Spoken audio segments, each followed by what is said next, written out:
it was the time where I felt that I wanted to make a difference, and with all the chaos of the pandemic, and feeling that I needed to focus on Asian resilience because of all the racism and violence that was occurring during that time. Right. So you were able to write a book and have it published. Can anyone just write a book and have it published? What is the process? How do you go? If somebody wants to write a book and have it published, is it easy to go through that process? Well, actually, I did find a publisher local here in town, which helped tremendously because I was able to also connect with an editor who helped me edit the book chapter by chapter, and how to organize those chapters together. Yeah. Right. So you were able to find a publisher, you were able to find an editor. Is that the case with everyone? If they want to find a publisher, an editor, is it easy to find? So just tell us. Yeah, I think it depends because I already knew some friends that were writers, and so talking to other friends, and including going into some of these events such as this, I was able to connect with a couple publishers and decide which one would be best suited for me. I know some people also self-publish, but that wasn't the route I wanted to take. So there are things that you should do to research what would be the best method for you and what's comfortable for you on that. Dr. Imani, you write, does poetry still have its place? Well, hello. Well, let me begin by saying that I've been a writer for almost 2 decades. Okay. And poetry just happens to be one of the avenues I use in writing. I love poetry, although I know that many people who say poetry is not something that they would want to do, or let alone actually read. I find it much more meaningful, especially if I'm thinking about being able to express an emotion. And like her, the collection that I'm going to maybe share a poem or two from, most of those poems I wrote during COVID. And I tried to kind of think about how being a new American in the US has impacted all of us who are here, if we are immigrants, and how to actually get that message conveyed to the reader. I often do free verse poems, but then of late I've been doing a kind of poem titled A Pantoum, and it usually works with repetition, so it becomes easier for one to be able to express an emotion through the use of repetition. Poetry is fast and technology is taking all over the place. How can we make poetry valuable today? Poetry has always been valuable, so I don't think if I'm going to say it hasn't been, it's easy to access it, especially if you just have something very condensed that you want to share with a wider audience and make it much more precise. So I don't think it has been irrelevant over the ages. However, I would say that people write poetry today much more differently than they did in the past, although that is not to say ballads are no longer valid. People nowadays tend to write more free verse, but still those who prefer the classics. Okay, that's interesting. Right. So we're talking about the digital age where digital technology has taken over the place. How does your kind of fiction, which you write in books, fit into today's world? I keep wondering that myself. Because, it's one of these things that you end up writing a book, but it can have a life as a short video, it can have its life as a... Right. I've done video games, well not video games, but role-playing games for systems. We have dozens, if not hundreds, of different ways we can retell the same story. It's just a matter of what is getting the most reaction from your intended audience? What's the best story? But I know I have my literary wingman. Every week we get together and say, why are we still writing forms? But we do it anyway. Right. So I'll come back to you. Go publish. We're very, very cost efficient. 90% of our customers, we've been in business for over 17 years. 90% of our customers are small and minority-owned businesses, solo entrepreneurs. So our process is simple, our quality is on point, and the cost that's associated with it is very, very affordable. So you just reach out to us and we will find a budget that fits within your budget. All right, so the message is going across. If you have vision for your works to get promoted or for you to be endorsed in this community. Yeah, so there's 4 levels of membership. So you could be a member for as little as free, receive our newsletter, get our information and events. But then there's also other levels, and at the writer level and the patron level, then you can promote your book. You're either self-published or traditionally published. You can promote yourself on our website. So that's a collection of the Ohio Writers Association member books. So what qualifies an author to be a member of the OWA?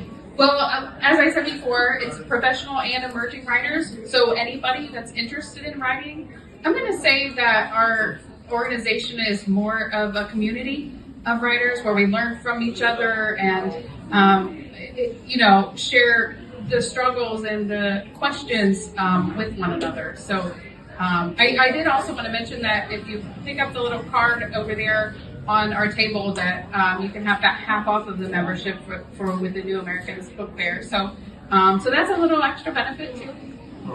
So I think we have about 350 members right now, but as far that would be paying members. And then beyond that, our email subscriber list and things is beyond 1,000. So there's a lot of people who are in the Ohio Writers Association, and there's a lot of other groups too, and I understand that. So if it works for you, come visit, come see who we are, and if it's the right thing for you as a writer. Right, that's great. So Joseph, who are the people who read your book? I find that a lot of my readers are women. Usually, I think it's because I tend to, in spite of being a guy, I tend to be all in favor of writing romance, though not the gushy, honest, long flowing hair romance, but just, real life kind of thing.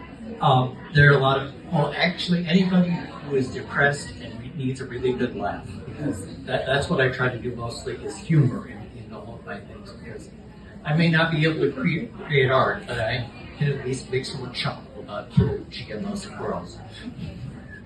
No. Okay. I simply write. I don't really, I haven't tried doing the spoken word.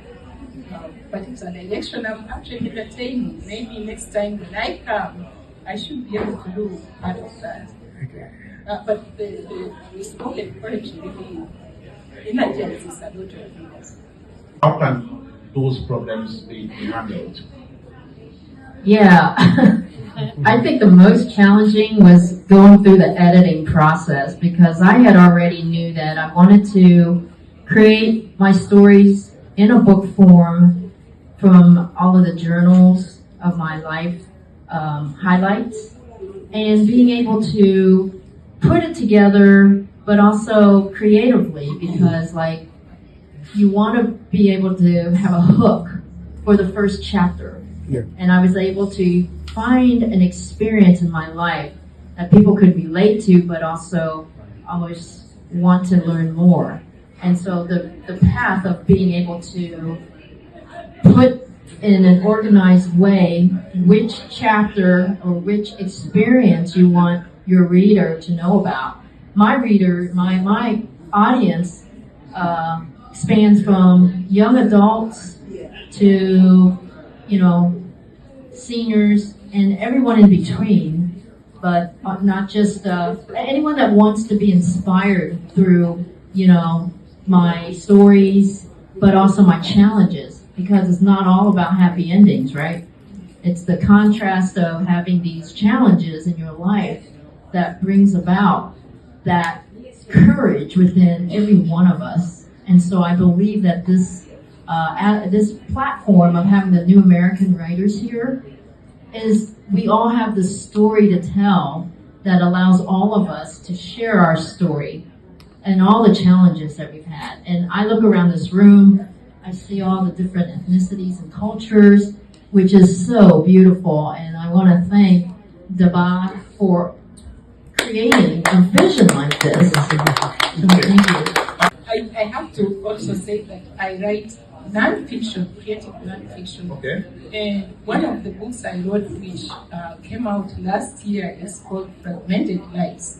And it also touches on the same kind of challenges that she's talking about, especially if we are looking at ourselves as immigrants or new Americans. And so, like me and her, in my story, I focused more on those things that I encountered from when I came as a student to go to school in the United States, and the challenges of being able to even find myself and also a voice. And yeah, I'm glad we are all here, and anybody who gets an opportunity to look at that will maybe even be able to see, oh, I know, I experienced something close to this. Okay, if an author's problem is book on the shelf of a library, can you come in there and help?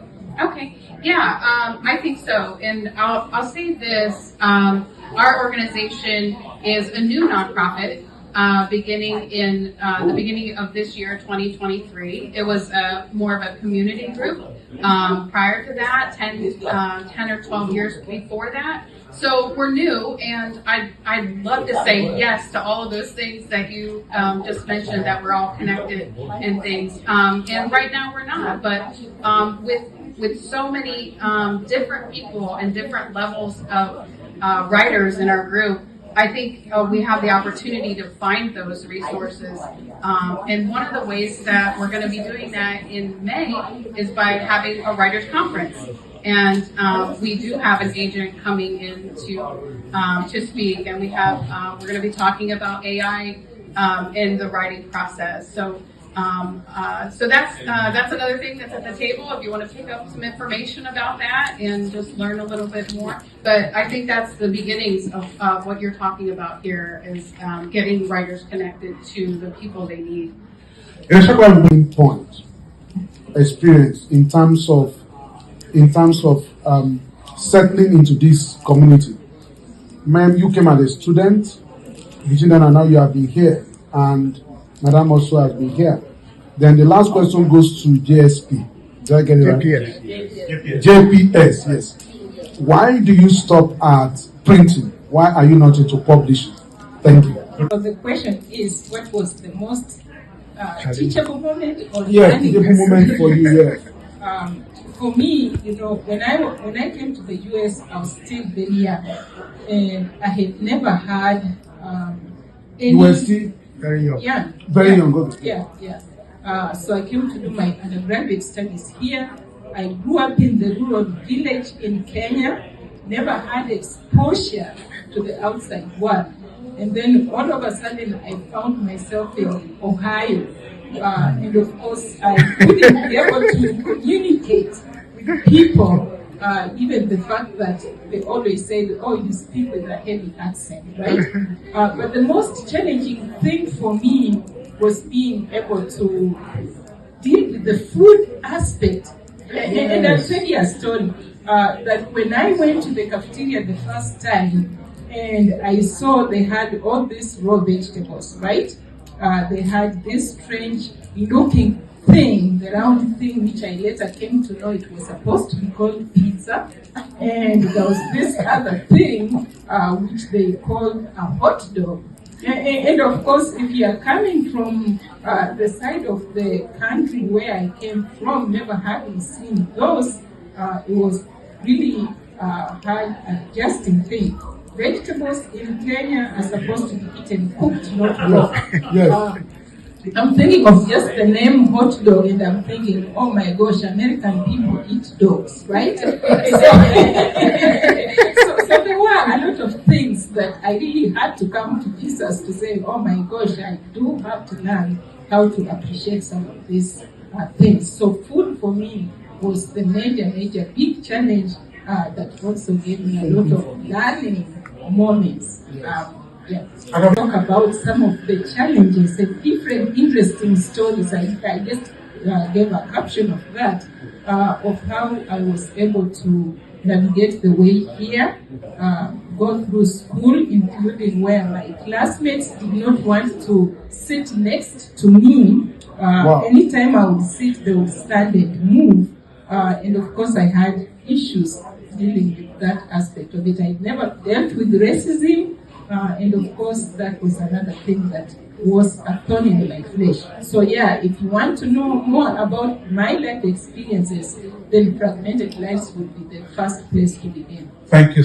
Teaching moment was being able to be comfortable in my own skin, because mom always wanted me to embrace my culture, but being bullied every day and facing racism every day, the experience of that was just really difficult, because that really just, almost shut me down. But being able to embrace myself after finding martial arts, it wasn't the physical defenses that really helped me more, because I never had to use my physical self-defense, because I was able to find my clarity, my groundedness, my alignment to who I truly am, and being able to embrace that. And so when mom was always trying for me to embrace my culture, I was shunning it.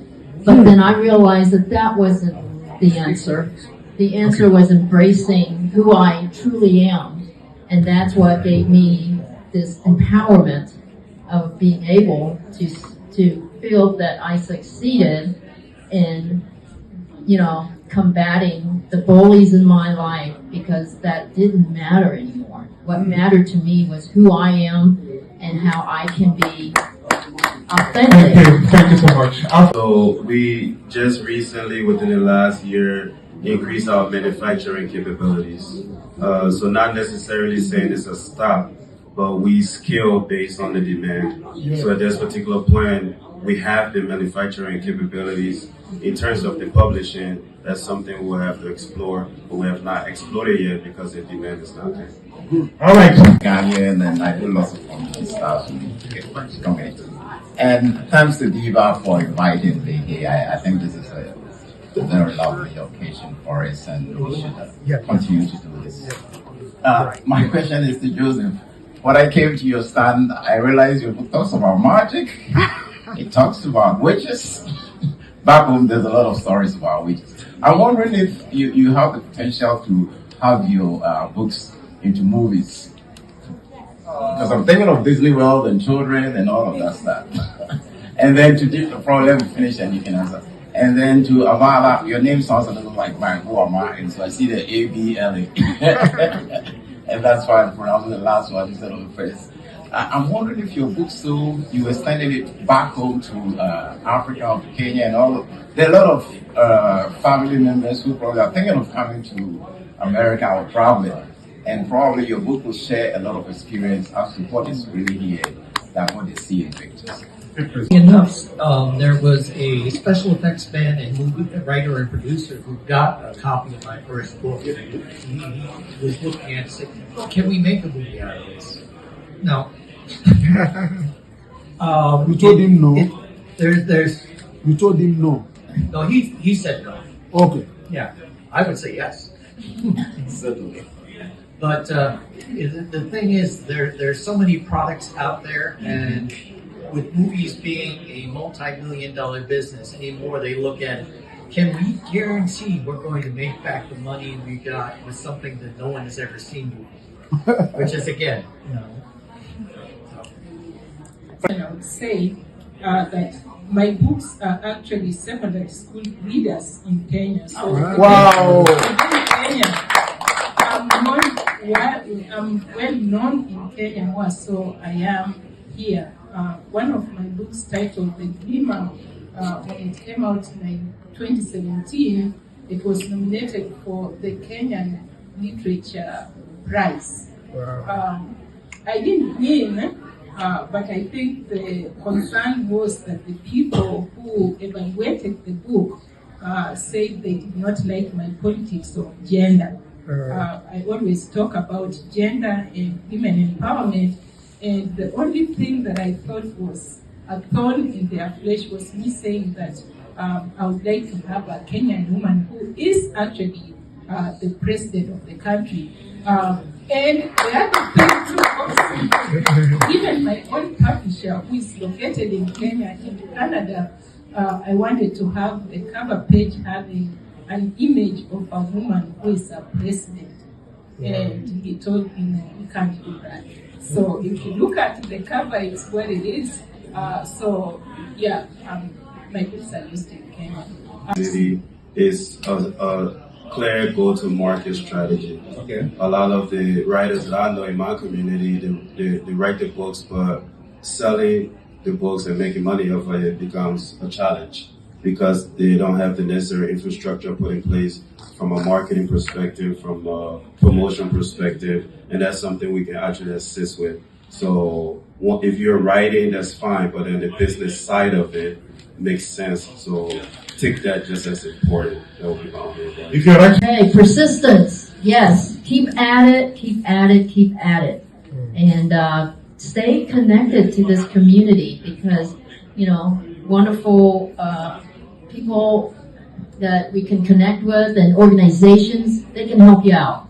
stay Imali. Yes, I would like to echo what she said because for me, the only advice is you have to write. Begin writing. Put something down. Most people say, I don't have time to write, but my rule of thumb usually is if you have a half an hour, take 30 minutes, write something down and set it aside. Maybe after a while you come back and say, what the heck did I put down, right? And you might be surprised that within, let's say a month, if you're writing for a half an hour a day, that you'll end up with a book. So just write. If you want, Well, my advice is for people who tend to write the genre stuff like I do, is take the same model as the science fiction writers in the 1950s. Write a lot, write fast, get your stuff out under people's eyes. Because I've known people that say, I wrote my first book, nothing happened. Wrote my second book, nothing happened. My third book got out there, and I sold my first and second book because I had the third book. So just be prolific. write it up. I'll tell you why I got involved with the Ohio Writers Association, and I got involved right after the pandemic when I was Zooming everything, and every meeting was Zoom, and I got involved to be connected to other people. And yes, we do some Zoom still, but we also do in-person critique sessions and things like that. So my advice would be to connect with other writers. There's so much to be learned, particularly in a broad, in a broad city like Columbus. There's so many people we can connect to, and that's what was important to me. To be panelists in this first experience with the New Americans Book Fair. You gave us very essential, crucial information, and I hope we've digested it. And if you need support, if you need more information, do well to contact these people. So thank you once again, and thank you so much for having us on this panel. So have a nice book fair and continue enjoying yourselves. Bye.